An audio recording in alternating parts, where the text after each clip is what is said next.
دنیا کا نظام نہ دو طریقوں سے چلتا ہے، ایک ہے نظام اسباب اور ایک ہے نظام غیب۔ ایک نظام اسباب سے چلتا ہے کہ آگ جلاتی ہے، پانی ٹھنڈا کرتا ہے، انسان ماں باپ کے ملاپ سے پیدا ہوتا ہے۔ دنیا نظام اسباب سے چلتی ہے اور اسی ترتیب سے نظام آگے چل رہا ہے۔ اور ایک ہے نظام غیب، جب اللہ اپنی رحمت کا فیصلہ فرمائے۔ تو ایک نظام وہ بھی ہے، وہ کیسے ہے؟ آگ جلاتی ہے، لیکن جب رب چاہے نا تو حضرت ابراہیم کے لیے ٹھنڈی ہو جاتی ہے۔ یہ کیا ہے؟ یہ نظام غیب ہے۔ نظام اسباب یہ ہے کہ ماں باپ کے ملاپ سے اولاد پیدا ہوتی ہے، اور اگر رب چاہے نا تو حضرت عیسیٰ علیہ السلام کو بغیر باپ کے بھی پیدا فرما دیتا ہے۔ ہم جو مسلمان ہیں نا، ہماری ساری کی ساری توجہ نظام اسباب پہ ہو گئی ہے۔ اسباب پورے جمع کرو، لیکن اپنے رب کی بارگاہ کی طرف رجوع بھی کرو۔ کئی دفعہ نا اسباب سارے بندے کے ہاتھ سے چھوٹ جاتے ہیں، پھر اسے ضرورت ہوتی ہے دست غیب کی، اللہ اس کی مدد کرے۔ جو آیہ کریمہ میں نے قرآن مجید کی پڑھی ہے، اس میں اللہ کریم نے فرمایا یا ایھا الذین آمنوا توبوا الی اللہ توبۃ نصوحا، اے ایمان والو اپنے رب کی طرف رجوع کرو، اپنے رب کی بارگاہ میں توبہ کرو، پر توبہ سچی کرنا، رجوع الی اللہ کرو، اللہ کی طرف رجوع کرو۔ بعض اوقات سارے نظام ختم ہو جاتے ہیں، نظام اسباب، اس وقت ضرورت ہوتی ہے رجوع الی اللہ کی، کہ نظام غیب آئے۔ حضرت سارہ رضی اللہ تعالی عنہا، جو جناب ابراہیم علیہ السلام کی اہلیہ ہیں، آپ ایک رستے سے گزر رہی تھیں، حضرت ابراہیم علیہ السلام آپ کے ساتھ تھے، تو جس رستے آپ تشریف لے جا رہے تھے اس رستے میں بادشاہ بڑا ظالم تھا۔ وہ معاذ اللہ تعالیٰ ثم معاذ اللہ عورتوں کو گرفتار کر لیتا اور اپنی بدباطنی کا ثبوت دیتا۔ وہاں سے جناب سارہ گزری، مسند امام احمد بن حنبل سے یہ حوالہ عرض کر رہا ہوں۔ حضرت سارہ کو اس نے گرفتار کر لیا۔ جب وہ جناب سارہ کی طرف بڑھنے لگا تو اب وہ جتنے اسباب تھے نا اس وقت کے، وہ سارے اختیار کیے گئے، لیکن اس بادشاہ سے جان نہیں چھوٹی۔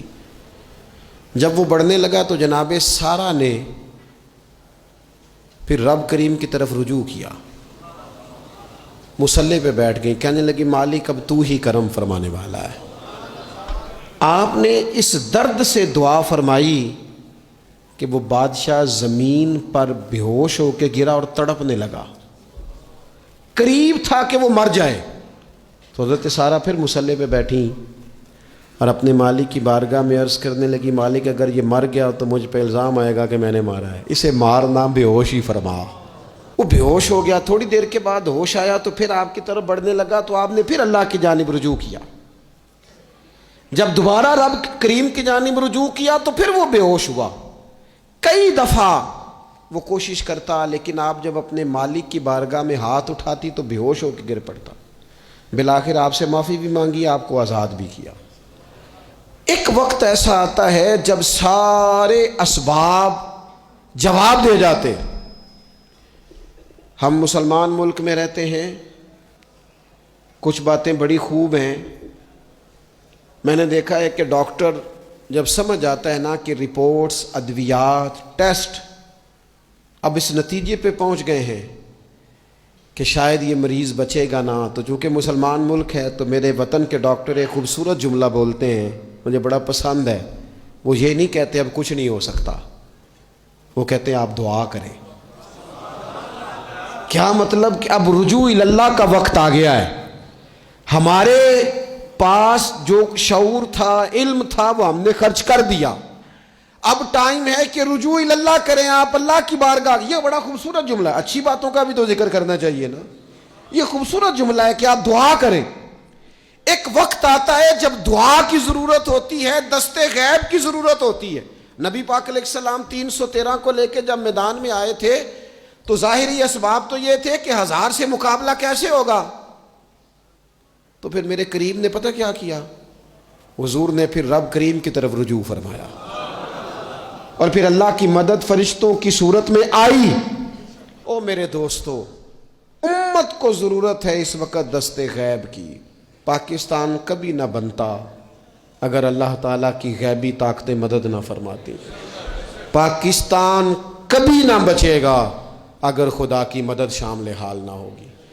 ہمیں اجتماعی طور پر رجوع اللہ کرنا ہے۔ ہمارے جتنی انفرادی مشکلات ہیں، ہم کسی تکلیف میں دکھ میں مبتلا ہیں، اللہ کی طرف رجوع کریں، اپنے رب کی بارگاہ کی طرف رجوع کریں، اور جو ہمارے اجتماعی مسائل ہیں ان میں بھی اللہ کی بارگاہ کی طرف رجوع کریں۔